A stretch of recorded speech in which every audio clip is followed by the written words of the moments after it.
तो question number first आपका कुछ इस तरीके का है। Name the characteristics shown by the chemical change. Chemical reaction के दौरान क्या आपको चेंजिंग नजर आता है? क्या कैरेक्टरिस्टिक्स होते हैं किसी केमिकल रिएक्शन? तो केमिकल रिएक्शन में आपका न्यू सबस्टांस बनता है ना? न्यू सबस्टांस बनता है। कुछ गैसेज आपकी रिलीज होती हैं, कुछ गैसेज रिलीज हो सकती हैं, या आपका कलर चेंज हो सकता है ना? फिजिकल स्टेट में भी चेंजिंग आ सकती है आपकी केमिकल रिएक्शन में। हीट भी आपका चेंज हो सकता है। हीट भी, या तो हीट आपका एब्जॉर्ब होगा या तो हीट आपका रिलीज होगा। ये सारी चीजें आपको केमिकल रिएक्शन में देखने को मिलती है ना? और ये जो आप किसी केमिकल रिएक्शन में एरो का साइन आप लगाते हो, है ना, what by what common name are the substance on the left of the arrow in a chemical reaction are called? क्या कॉमन नेम से हम लोग जानते हैं, है ना? By what common name are the substance on the left side of the arrow. ये जो एरो होता है, एरो के लेफ्ट साइड आपका जो सबस्टांस लिखा गया होता है, इसे हम क्या बोलते हैं? तो एरो के लेफ्ट हैंड साइड में जो सबस्टांस लिखा जाता है उसको हम लोग रिएक्टेंट बोलते हैं। क्या बोलते हैं? रिएक्टेंट, है ना? By what condition must be satisfy the balance chemical equation. किसी केमिकल इक्वेशन को बैलेंस होने के लिए क्या जरूरी है? तो किसी भी केमिकल इक्वेशन को बैलेंस होने के लिए सबसे ज्यादा जरूरी ये है कि number of atom of different element in the LHS side will be equal to number of different element in the RHS side, है ना? ये बैलेंस केमिकल एक कंडीशन होते हैं आपको किसी भी केमिकल रिएक्शन को बैलेंस करने के लिए, जो कि हम ऑलरेडी पढ़ रखे हैं, है ना?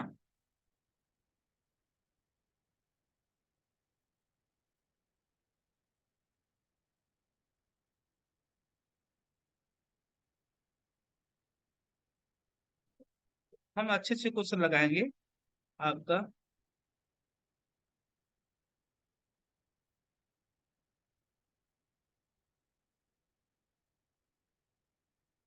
What is necessary to balance a chemical equation, वापिस से दे दिया गया है यहाँ पे।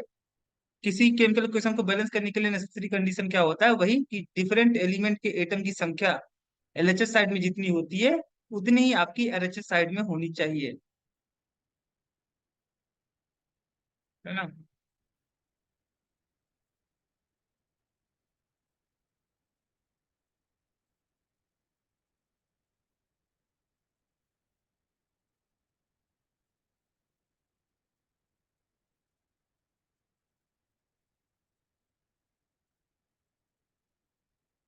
आपका यहाँ अगला दिया गया है ना? State the law which must hold good for the balance chemical equation. किसी केमिकल इक्वेशन को कोई बैलेंस केमिकल इक्वेशन के लिए कौन सा लॉ आपका लागू लागू होता है? तो किसी बैलेंस केमिकल इक्वेशन के लिए law of conservation of mass जो है ये लागू होता है। किसी केमिकल इक्वेशन को हम बैलेंस इसलिए करते हैं क्योंकि किसी भी रिएक्शन के दौरान मास ना तो क्रिएट होता है ना तो ही डिस्ट्रॉय होता है ना? इसको मुझे बैलेंस करना है, तो यहाँ पे देखोगे कि आपका 2 सोडियम एटम है, इधर आपका सोडियम एटम की संख्या 1 है। तो अगर मैं यहाँ पे 2 लगा दूं तो आपका सोडियम क्या हो जाएगा? इधर भी एलएचएस साइड में भी आपका सोडियम एटम की संख्या 2 हो जाएगी, है ना? इधर 2 कार्बन एटम है, और इधर देखोगे तो एक कार्बन एटम इस मॉलिक्यूल में और एक कार्बन एटम इस मॉलिक्यूल में, तो total number of carbon atom 1+1, है ना? तो इधर आरएचएस साइड में भी आपका कार्बन एटम की संख्या 2 हो गई। इधर टोटल ऑक्सीजन 3 दूनी 6, 6 ऑक्सीजन एटम है आपके एलएचएस साइड में। तो आरएचएस साइड में देखोगे तो 3 4 और 4 2 6, है ना? हाइड्रोजन एटम की संख्या इधर 2 है, तो इधर भी आपका हाइड्रोजन एटम की संख्या 2 है। इस वजह से ये जो आपका बैलेंस केमिकल, ये आपका जो केमिकल इक्वेशन है, एक केमिकल इक्वेशन आपका बैलेंस होगा, है ना? यहाँ पे आपका हीट रिलीज हो रहा है, सो आपका क्या होगा? ये आपका एक एक्सोथर्मिक रिएक्शन होगा, है ना?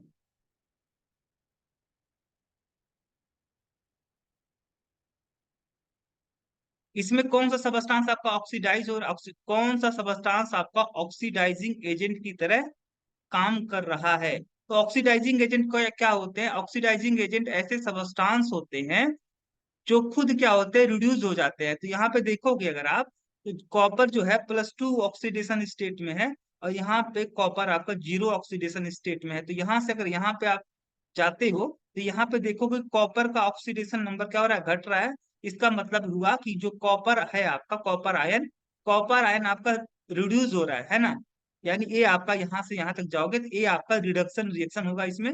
और ये जो सबस्टांस है, ये सबस्टांस खुद क्या हो रहा है आपका, रिड्यूस हो रहा है। तो जो सबस्टांस खुद रिड्यूस होते हैं उसे हम बोलते हैं ऑक्सीडाइजिंग एजेंट। तो हमारा ऑक्सीडाइजिंग एजेंट होगा कॉपर सल्फेट।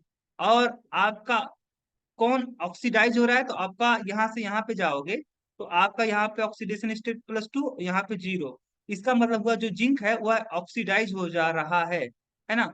जिंक क्या हो रहा है, ऑक्सीडाइज हो जा रहा है। सो आपका यहाँ पे जो जिंक होगा, जिंक इज ऑक्सीडाइज, जिंक क्या होगा, ऑक्सीडाइज होगा। जबकि आपका कॉपर सल्फेट क्या होगा, रिड्यूस हो जाएगा, है ना।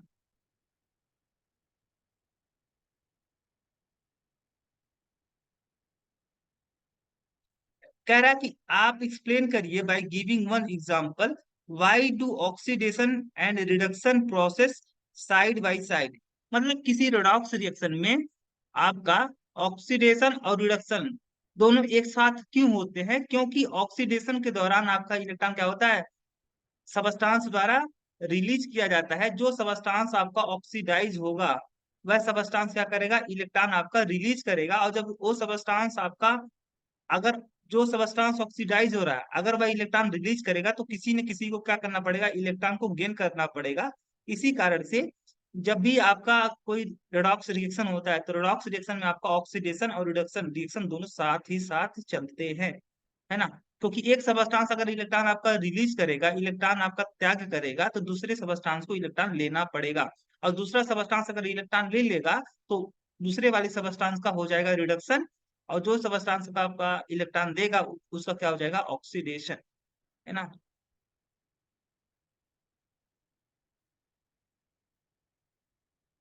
ये आपका क्या है, यहाँ पे देखोगे तो यहाँ पे ऐसा लग रहा है आपका ये क्लोरीन जो है ना, क्लोरीन यहाँ से क्या कर रहा है, ब्रोमीन को यहाँ से भगा दे रहा है ना, ब्रोमीन को हटा दे रहा है, ब्रोमीन को अलग कर दे रहा है। ब्रोमीन को उसके पोजीशन से क्या कर रहा है आपका, उसके एक्वस सोल्यूशन से इसके एक्वस सोल्यूशन से डिस्प्लेस कर दे रहा है। So this is displacement reaction और दिस इज कॉम्बिनेशन रिएक्शन, है ना। आयरन के सरफेस पे आपका एक ब्राउन कलर का मटेरियल जमा हो जाता है ना। जब यह ओपन एटमॉस्फेयर में मॉइस्चर में रखा जाता है, ऐसा क्यों? क्योंकि आयरन के सरफेस के ऊपर एक आपका रॉ मटेरियल जमा हो जाता है, दैट आर कॉल्ड रस्ट, है ना। और उसका जो फार्मूला होता है रस्ट का, वह होता है फेरिक ऑक्साइड Fe2O3 × XH2O, है ना। तो ऐसा क्यों होता है कि आयरन के सरफेस पे आपका रॉ मटेरियल ब्राउन कलर का जमा हो जाता है? क्योंकि आयरन जो होता है वह ओपन एटमॉस्फेयर में, मॉइस्चर एटमॉस्फेयर में रखने पर वह ऑक्सीडाइज हो जाता है फेरिक ऑक्साइड में। और फेरिक ऑक्साइड जो होता है आपका एटमॉस्फेयर में प्रेजेंट वाटर वेपर को अपने साथ ऐड कर लेता है, और एक आपका रस्ट बना लेता है। क्या बना लेता है, रस्ट। रस्ट मतलब आपका अनवांटेड मटेरियल, जो कि मटेरियल को खराब कर देता है ना। तो आयरन के सरफेस पे रॉ मटेरियल इसलिए जमा हो जाता है क्योंकि आयरन का क्या हो जाता है, कोरोजन हो जाता है। What is corrosion? कोरोजन जब हम किसी मेटल को ओपन एटमॉस्फेयर में रखते हैं, तो एटमॉस्फेयर में प्रेजेंट आपका ऑक्सीजन के साथ में मेटल रिएक्ट कर लेता है, या अन्य गैस के साथ में रिएक्शन कर लेता है, और मेटल के सरफेस पे एक रॉ मटेरियल जमा हो जाता है, दैट आर कॉल्ड, ये प्रोसेस जो होता है आपका कोरोजन कहलाता है ना। यानी gradual eating of metal, gradual eating of metal due to action of the due to action of substance which are present around the metal are called corrosion, है ना।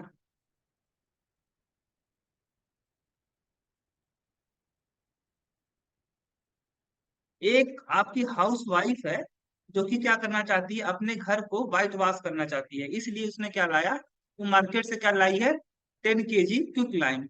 10 kg उसने 10 kg quick lime, quick lime मतलब calcium oxide लाई है ना। और उसको उसने क्या किया, 30 लीटर वाटर में डिजोल्व कर दिया, है ना।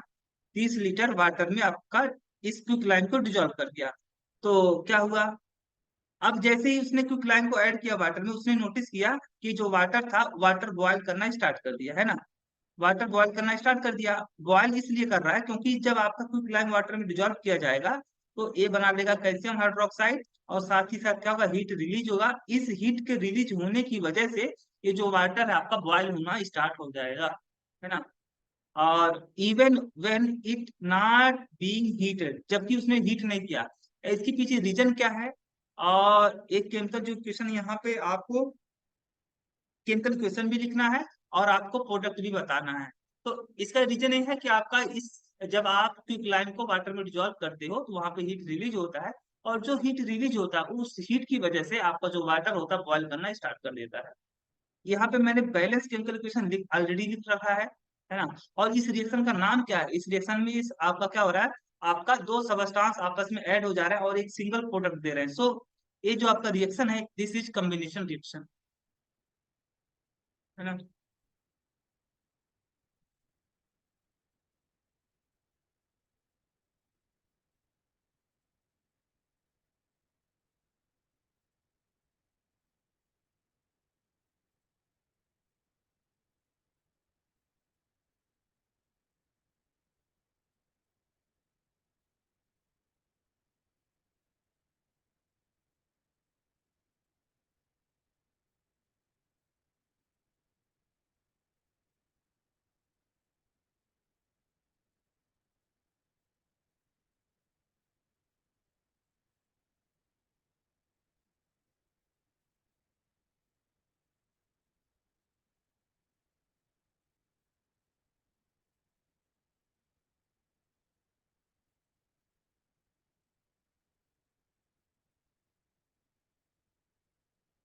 क्वेश्चन नंबर 30 अगर आप पढ़ोगे तो यहाँ पे क्वेश्चन नंबर 30 बोल रहा है, एक स्टूडेंट है ना, उसने ड्रॉप वाइज किया few pieces of marble in dilute hydrochloric acid contain in a test tube, है ना।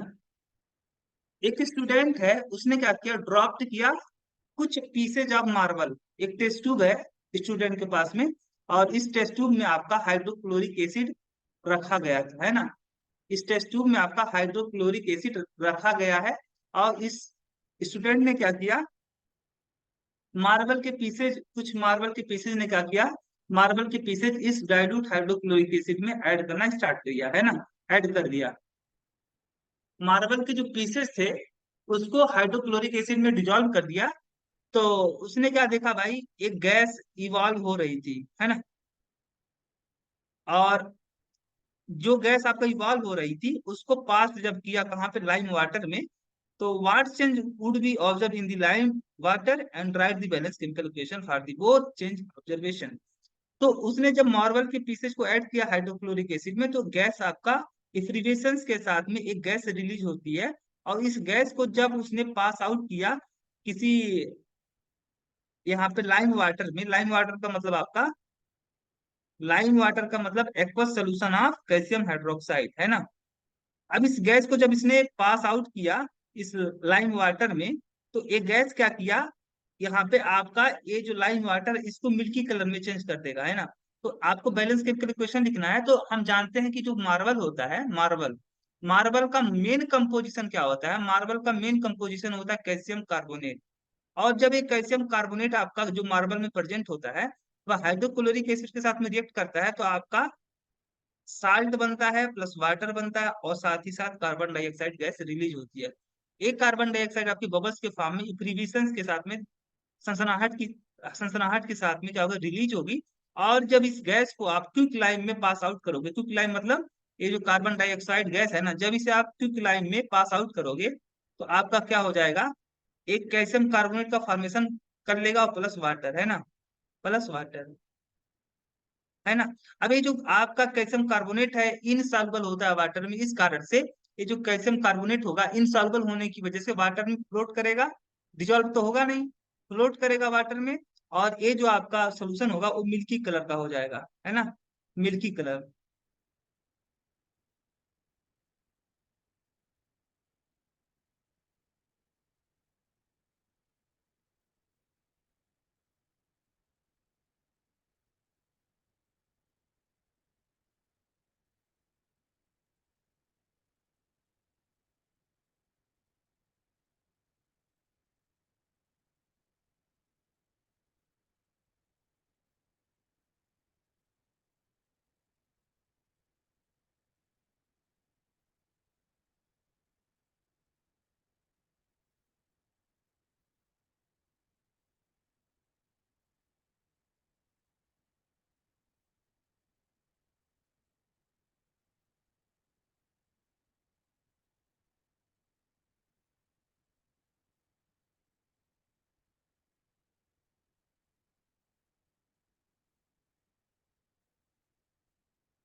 इस क्वेश्चन को आप पढ़िए। एक क्वेश्चन आपका बोल रहा है identify the type of chemical reaction taking place when barium chloride जो है आपका सोल्यूशन, बेरियम क्लोराइड का सोल्यूशन है ना, मिक्स किया जाता है कॉपर सल्फेट के सोल्यूशन के साथ में, कॉपर सल्फेट के सोल्यूशन के साथ में। तो एक वाइट प्रिसिपिटेट बनता है आपको, एक वाइट प्रिसिपिटेट आपको बनते हुए नजर आएगा। तो व्हाइट जो प्रिसिपिटेट बनता है वो किस कारण से बनता है आपका, यहाँ पे केमिकल रिएक्शन के दौरान आपका क्या होता है, डबल डिस्प्लेसमेंट रिएक्शन। यहाँ पे सल्फेट आपका क्लोरीन का प्लेस ले लेता है और क्लोरीन आपका सल्फेट का प्लेस ले लेता है। यानी ये दोनों कंपाउंड आपस में आयन का एक्सचेंज कर लेते हैं और बना लेते हैं barium sulphate plus cupric chloride, है ना। ये जो आपका बेरियम सल्फेट होता है, ये आपका इनसॉल्युबल होने होता है और ये व्हाइट कलर का होता है ना। ये रिएक्शन कंटेनर के बॉटम पे बैठ जाएगा, हमको सॉलिड व्हाइट सबस्टांस के रूप में ये बेरियम जो सल्फेट होगा पीपीटी के फॉर्म में नीचे बैठ जाएगा, है ना। इसी कारण से हम मुझे ये व्हाइट कलर का प्रिसिपिटेट बनते हुए नजर आता है। On heating copper powder, copper powder को एयर में जब हम हीट करते हैं तो ये आपका एटमॉस्फेयर में जो प्रेजेंट ऑक्सीजन होता है, कॉपर एटमॉस्फेयर में प्रेजेंट ऑक्सीजन के साथ रिएक्शन कर लेता है और बना लेता है क्यूप्रिक ऑक्साइड जो कि ब्लैक कलर का होता है, ब्लैक कलर का, है ना। ठीक है। On heating green colour ferrous sulphate, green colour का जो फेरस सल्फेट होता है इसे जब आप हीट करते हो तो आपका ferric oxide plus sulphur dioxide और प्लस सल्फर ट्राइऑक्साइड, है ना। इसको बैलेंस कर लो इस तरीके से। ये आपका होता है रेड कलर का, है ना, रेडिश ब्राउन कलर का होता है, रेडिश ब्राउन कलर का, है ना। तो जब आप फेरस सल्फेट को जो कि ग्रीन कलर का होता है, ग्रीन कलर के फेरस सल्फेट को जब हीट करते हो तो आपका एक रेड कलर का आपका सॉलिड मटेरियल मिलता है और कुछ गैसेज रिलीज होती हैं जो कि सफोकेटिंग होती है नेचर में, है ना। ये सफोकेटिंग गैसेज होती हैं, ये सारी गैसेस स्टेट में है। तो ये आपका है डिकम्पोजिशन रिएक्शन।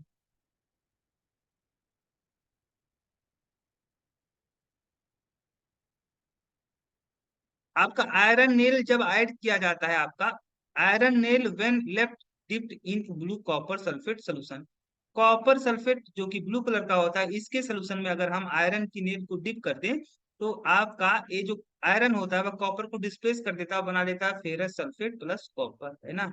ये जो फेरस सल्फेट होता है आपका लाइट ग्रीन कलर का होता है, लाइट ग्रीन कलर का होता है आपका फेरस सल्फेट।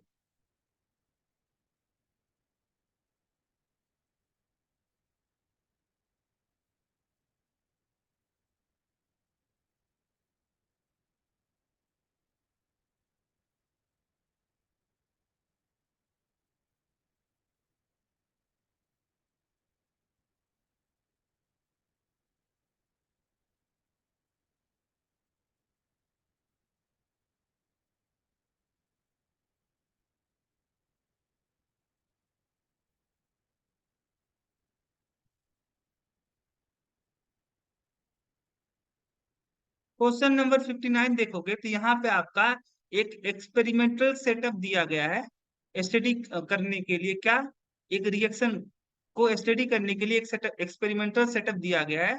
और स्टडी किसका करना है, ऐसे रिएक्शन आपका barium chloride and sodium sulphate, barium chloride और सोडियम सल्फेट रिएक्शन का मुझे क्या करना है, स्टडी करना है ना। इन दोनों केमिकल्स के बीच में रिएक्शन के बारे में मुझे स्टडी करना है। तो एक एक्सपेरिमेंटल सेटअप दिया गया है, तो कौन सा एक्सपेरिमेंटल सेटअप जो है आपका वो करेक्ट है। पहला दिया गया है आपका सोडियम सल्फेट पाउडर, है ना। सोडियम सल्फेट पाउडर को बेरियम क्लोराइड पाउडर के साथ में क्या किया जाता है आपका, मिक्स किया जाता है, पहला सेटअप। और दूसरा है आपका कि बेरियम क्लोरा बेरी सोडियम सल्फेट सोल्यूशन और barium chloride, barium sodium sulphate के सोल्यूशन को हम लोग कोड करते हैं बेरियम क्लोराइड सोल्यूशन में। तो यहाँ पे अगर आप बात करते हो, अगर इनके बीच में रिएक्शन होता है तो आपका बनेगा बेरियम सल्फेट और प्लस सोडियम क्लोराइड, है ना, सोडियम क्लोराइड। और इसको आप बैलेंस कर लो एक बार कुछ इस तरीके से। अब ये जो बेरियम क्लोराइड आपका होता है वह एक्वस सोल्यूशन होता है और सोडियम सल्फेट भी एक्वस स्टेट में होता है। यानी आपका ये जो पाउडर है ना, ये पाउडर फॉर्म में नहीं होना चाहिए बल्कि किस फॉर्म में होना चाहिए, आपका सोल्यूशन फॉर्म में होना चाहिए, है ना। अगर ये पाउडर फॉर्म में होगा तो पाउडर फॉर्म में आपका कोई भी रिएक्शन, नो रिएक्शन, कोई भी रिएक्शन नहीं होगा। अगर ये दोनों पाउडर फॉर्म में होंगे तो आपका कोई भी रिएक्शन नहीं होगा, है ना। क्यों?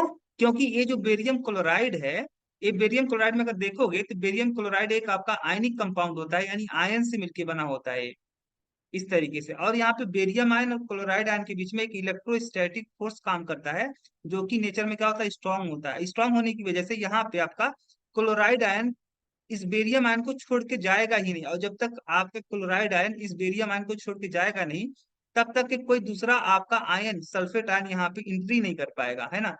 अब सल्फेट आयन इस बेरियम के साथ में इंटरेक्शन करे, उसके लिए जरूरी है कि क्लोरीन आपका यहाँ से हट जाए, और जब क्लोरीन हटेगा नहीं, तब तक आपका कोई भी डिस्प्लेसमेंट रिएक्शन नहीं होगा।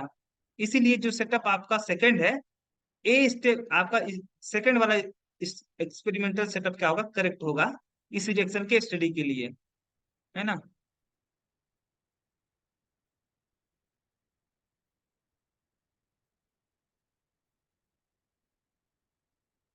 अगला क्वेश्चन है आपका कि यहाँ पे दिया गया है 4 एक्सपेरिमेंटल सेटअप दिए गए हैं सोन बिलो, है ना। एक एक्सपेरिमेंटल सेटअप में आपका एक कोनिकल फ्लास्क लिया गया है, और इसे ट्राइपोड स्टैंड की हेल्प से हमने क्या कर दिया, आ, इसको मतलब मैंने यहाँ पे फंसा दिया है, हैंग कर दिया है। अब इस जो कोनिकल फ्लास्क है, इस कोनिकल फ्लास्क में आपका डाइल्यूट हाइड्रोक्लोरिक एसिड है और जिंक है, तो इनके बीच में रिएक्शन होगा, हाइड्रोजन गैस आपका रिलीज होगा, क्योंकि आपको पता है जिंक क्या करेगा, जिंक आपका डाइल्यूट हाइड्रोक्लोरिक एसिड से हाइड्रोजन गैस को रिलीज करवा देगा, है ना। और दूसरे वाले में क्या हो रहा है, आपका जो जिंक है, वो जिंक क्या कर रहेगा यहाँ पे, हीट आपका जो जिंक है डाइल्यूट सोडियम हाइड्रोक्साइड के साथ में, जब जिंक आपका डिजोल्व किया जाता है डाइल्यूट सोडियम हाइड्रोक्साइड में, तो जो जिंक होता है वह सोडियम हाइड्रोक्साइड के साथ रिएक्ट कर लेता है और बनाता है सोडियम जिंकेट, है ना, Na2ZnO2। सोडियम जिंकेट और प्लस में हाइड्रोजन गैस रिलीज करता है ना। तो यहाँ पर भी क्या होगा, आपका हाइड्रोजन गैस रिलीज होगा। यहाँ पे देखोगे तो सोडियम कार्बोनेट जो है आपका, सोडियम कार्बोनेट सोडियम कार्बोनेट जो कि सॉलिड स्टेट में, इसको डिजोल्व किया गया है हाइड्रोक्लोरिक एसिड में, तो यहाँ पे तो आपका कार्बन डाइऑक्साइड गैस रिलीज होगा, क्योंकि आपको पता है कि कोई भी मेटल कार्बोनेट या बाई कार्बोनेट जब आपका एसिड के साथ रिएक्ट करता है तो आपका कार्बन डाइऑक्साइड गैस वहां पे रिलीज होता है ना। अब कंप्लीट रिएक्शन लिखना चाहते हो तो भाई लिख सकते हो, कोई बड़ी बात नहीं है। आपका बनेगा sodium chloride plus SiO2 plus H2O। Balance करना आपका काम है ना, बैलेंस करना आपका काम है। तो यहाँ पे देखोगे तो आपका सोडियम जो कार्बोनेट है ना, sodium carbonate plus sodium hydroxide, अब यहाँ पे अगर इनके बीच में अगर रिएक्शन होता है, तो इनके बीच में पहली बात तो रिएक्शन होगा ही नहीं ना, क्योंकि इसका जो एक्वा सोल्यूशन होगा वो एक बेसिक होगा, बेसिक सोल्यूशन होगा, और ये आपका ऑलरेडी बेसिक है। तो बेसिक बेसिक सोल्यूशन के बीच में आपको कोई भी रिएक्शन नहीं होगा, बेसिक बेसिक सबस्टांस के बीच में कोई भी रिएक्शन नहीं होगा, तो यहाँ पे तो कोई रिएक्शन ही नहीं होगा भाई। तो कह रहा है in the setup result in the rapid evolution of gas, किस सेटअप में आपका रैपिड इवोल्यूशन होगा गैस का, गैस जो होगी रैपिड तरीके मतलब जल्दी जल्दी गैस आपका इवॉल्व होगा। तो आपका यहाँ पे ही होगा, यहाँ पे होगा, यहाँ पे होगा, यहाँ पे नहीं होगा। तो आपका ऑप्शन होगा फर्स्ट सेकंड एंड थर्ड। अगर आप फर्स्ट सेकंड थर्ड नहीं दिया गया है ना, तो फिर ऑप्शन कैसे सही होगा आपका।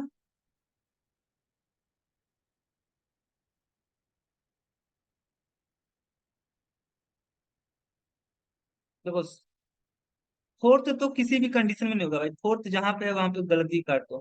First and third, first and second, है ना। तो इनमें से अगर आप देखोगे तो इस वाले केस में क्या करना पड़ता है, आपको हीट भी करना पड़ता है ना, जब हीट करोगे तभी आपका गैस इवॉल्व होगा, तभी इनके बीच में रिएक्शन होगा। जिंक आपका नॉर्मली सोडियम हाइड्रोक्साइड के साथ में रिएक्ट करके हाइड्रोजन गैस नहीं देगा, आपको हीट करना पड़ेगा। यहाँ पे क्या होगा, आपका बिना हीट किए हुए आपका कार्बन डाइऑक्साइड गैस रिलीज हो सकता है। तो फर्स्ट एंड थर्ड का होगा आपका करेक्ट ऑप्शन होगा। इस वाले केस में आपको हीट करना पड़ेगा, और यहाँ पे नहीं बताया गया कि हीट किया जा रहा है ना। अगला क्वेश्चन अगर आप देखोगे, क्वेश्चन नंबर 61, क्वेश्चन नंबर 61 अगर आप ध्यान देखोगे, क्वेश्चन नंबर 61, जो कि कुछ इस तरीके का है। क्वेश्चन नंबर 61 आपका बोल रहा है correct experimental setup to study the reaction between the iron and copper sulphate is. तो किस वाले आपके केस में करेक्ट सेटअप दिया गया है किसके बीच में स्टडी करने के लिए, आयरन एंड कॉपर सल्फेट। इस वाले केस में आपका आयरन नेल डिप किया, मतलब आयरन जो नेल है, आयरन की जो कील है उसको हमने कॉपर सल्फेट सोल्यूशन में क्या कर दिया, कॉपर सल्फेट पाउडर, अच्छा पाउडर फॉर्म में दिया है ना, तो पाउडर फॉर्म में नहीं होना चाहिए। आयरन नेल ये जो कि सॉलिड स्टेट में होता है, और कॉपर सल्फेट ये पाउडर फॉर्म में दिया। पाउडर फॉर्म मतलब एक प्रकार का सॉलिड फॉर्म है ना, तो सॉलिड सॉलिड स्टेट में क्या होगा, रिएक्शन नहीं होगा। तो ये आपका करेक्ट एक्सपेरिमेंटल सेटअप नहीं होगा for study between the reaction iron and copper sulphate. A वाला आपका जो कॉपर सल्फेट सोल्यूशन दिया गया है ना, कॉपर सल्फेट का एक्वा सोल्यूशन यहाँ पे दिया गया है। अब यहाँ पे जब आप आयरन नील ऐड करोगे तब आपका रिएक्शन हो सकता है, और आपका फेरस सल्फेट बनेगा प्लस कॉपर। यानी ये आपका जो एक्सपेरिमेंटल सेटअप है वो सही है। जब दोनों आपके सॉलिड फॉर्म में होंगे तब रिएक्शन नहीं होगा, है ना, क्योंकि सॉलिड सॉलिड स्टेट के बीच में रिएक्शन नहीं होगा।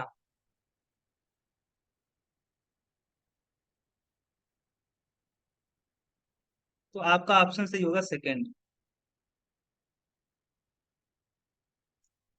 अगले क्वेश्चन की तरफ अगर मैं मूव करूं,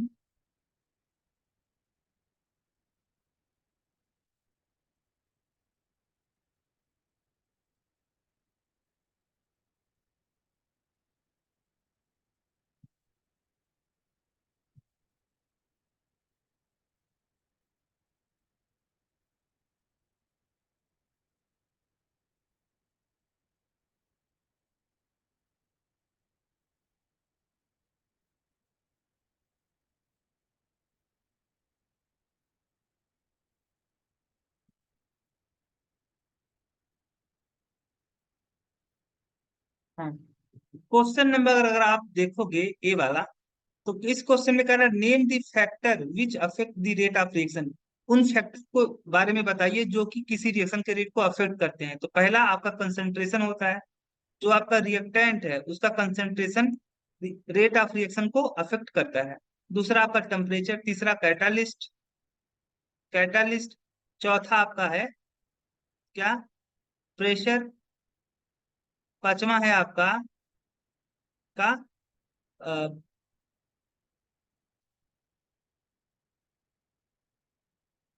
surface area.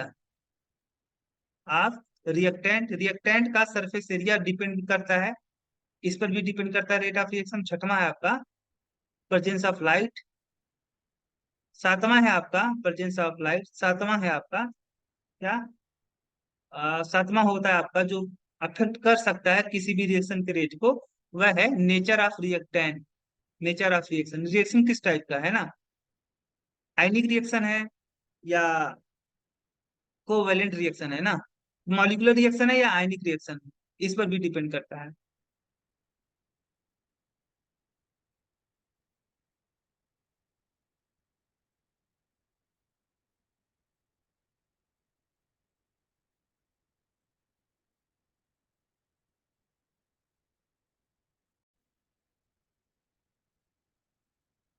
Question number B अगर आप देखोगे तो यहाँ पे बोल रहा है कि ऐसा केमिकल इक्वेशन लिखिए, है ना, जिसमें आपका एक फाउल स्मेलिंग गैस आपका इवॉल्व होता हो। तो ऐसा रिएक्शन है आपका जब आप सोडियम सल्फाइड को ऐड करते हो, जब सोडियम सल्फाइड तो सॉलिड स्टेट में होता है, सोडियम सल्फाइड को ऐड करोगे सल्फ्यूरिक एसिड में, तो यहाँ पे एक आपका गैस रिलीज होगा। वो गैस होता है हाइड्रोजन सल्फाइड, और साथ ही साथ आपका क्या बनेगा, सोडियम सल्फेट, है ना, सोडियम सल्फेट। अब बाकी आप रिएक्शन को बैलेंस कर लेना।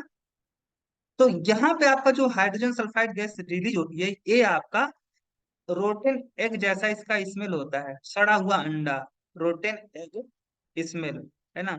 इसी वजह से आपका बहुत बैड स्मेलिंग इसकी होती है। तो आपका फाउल स्मेलिंग जो गैस रिलीज होती है, इसका जो आपका ए ए इस टाइप के रिएक्शन में आपका क्या होगा, फाउल स्मेलिंग गैस रिलीज होगी। यहाँ पे ऐसा मुझे केमिकल क्वेश्चन लिखना है जिसमें आपका एक रेड कलर का कंपाउंड येलो कलर के कंपाउंड में चेंज हो जाता है। तो आपका, अगर आप लेड नाइट्रेट की बात करते हो, है ना, किसकी बात करते हो, लेड नाइट्रेट की कर बात करते हो,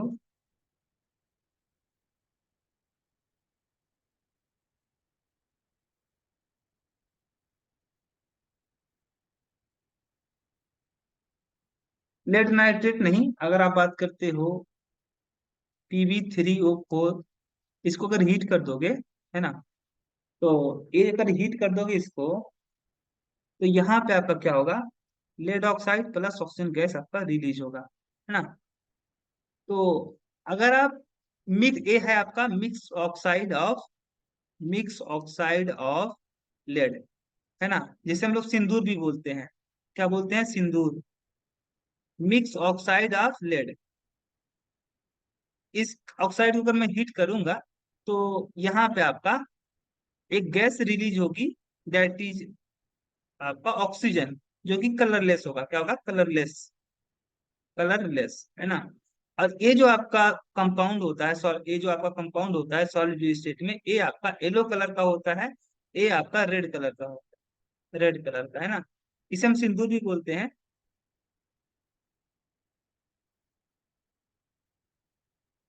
चलिए, यहाँ पे हो गया।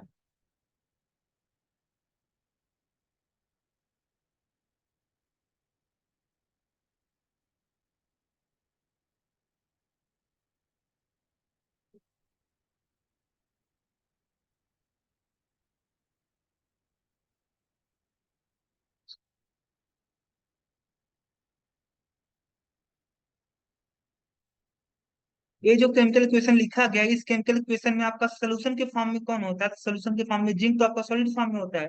सल्फ्यूरिक एसिड आपका एक्वस सोल्यूशन में होता है ना, यानी सोल्यूशन फॉर्म में होता है। जो सल्फ्यूरिक एसिड होता है वह सोल्यूशन फॉर्म में होता है, यानी लिक्विड स्टेट में होता है, सोल्यूशन फॉर्म में होता है ना। तो यहाँ पे जिंक नहीं होगा। हाइड्रोजन, हाइड्रोजन तो गैसेस स्टेट में होता है आपका। सल्फ्यूरिक एसिड और zinc, sulphuric acid and zinc sulphate, तो जिंक सल्फेट आपका एक्वस स्टेट में होता है ना, यानी ये ऑप्शन का सही होगा। ये दोनों ही क्या होते हैं? एक्वस स्टेट में, यानी सोल्यूशन फॉर्म में होते हैं। ये change is said to be chemical change when new substance are formed, है ना।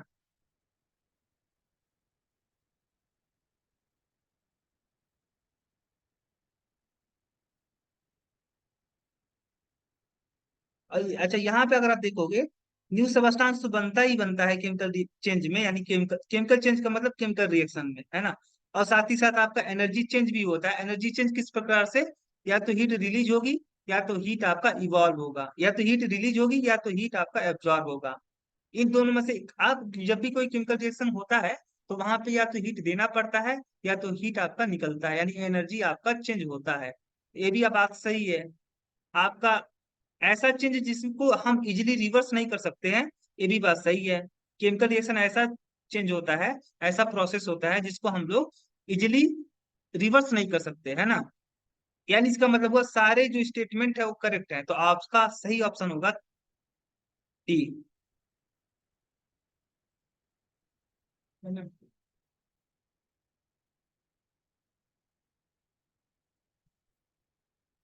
अगला क्वेश्चन है आपका कि ये जो आपका केमिकल इक्वेशन दिया गया है,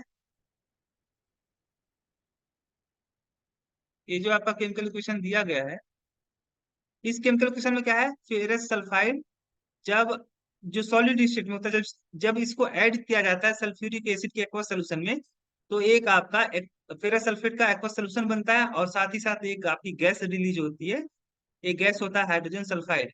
इसकी कैरेक्टराइज्ड बाय, ये कैसे कैरेक्टराइज बाय होता है? तो ये आपका कोई यहाँ पे बोला फॉर्मेशन ऑफ प्रिसिपिटेट, तो यहाँ पे तो कोई प्रिसिपिटेट तो बन नहीं रहा है। गैस रिलीज होती है, यस, आपकी गैस रिलीज होती है। लॉस ऑफ मैटर नहीं, मैटर तो भाई किसी केमिकल रिएक्शन में कोई भी मैटर लॉस नहीं होता, तो ऑल ऑफ दिस ये भी गलत है ना। आपका ऑप्शन सही होगा बी, है ना। इसमें ऑक्सीडाइजिंग एजेंट कौन है? तो यहाँ पे देखोगे, ब्रोमीन जो है वो जीरो ऑक्सीडेशन स्टेट में है, यहाँ पे ब्रोमीन -1 ऑक्सीडेशन स्टेट में, तो यहाँ से यहाँ पे जाने पर आपका ऑक्सीडेशन नंबर घट रहा है। अगर ऑक्सीडेशन नंबर घट रहा है, तो यानी इसका मतलब हुआ ये जो रिएक्शन हो रहा है ब्रोमीन से ब्रोमीन ब्रोमाइड आयन, ये आपका एक रिडक्शन रिएक्शन है। यानी एक जो सबस्टांस है आपका ब्रोमीन, ये रिड्यूस हो रहा है। क्या हो रहा है? रिड्यूस हो रहा है। और ये जो आपका है आयोडाइड से आयोडीन में जो चेंज हो रहा है, ये आपका क्या है? यहाँ पे जीरो ऑक्सीडेशन -1 ऑक्सीडेशन स्टेट में, यहाँ पे जीरो ऑक्सीडेशन स्टेट में, है ना। इसका मतलब ये हुआ कि आपका जो आयोडीन है वह क्या हो रहा है? ऑक्सीडाइज हो रहा है ना। क्या हो रहा है? ऑक्सीडाइज हो रहा है। तो जो सबस्टांस आपका क्या होता है, खुद सेल्फ रिड्यूस हो जाता है, ऐसे सबस्टांस को हम लोग बोलते हैं ऑक्सीडाइजिंग एजेंट। तो यहाँ पे रिड्यूस कौन हो रहा है, bromine, this is your oxidising agent, oxidising agent, है ना। और जो आयोडीन है, ये जो आपका आयोडाइड आयन है, यह क्या आपका रिड्यूसिंग एजेंट।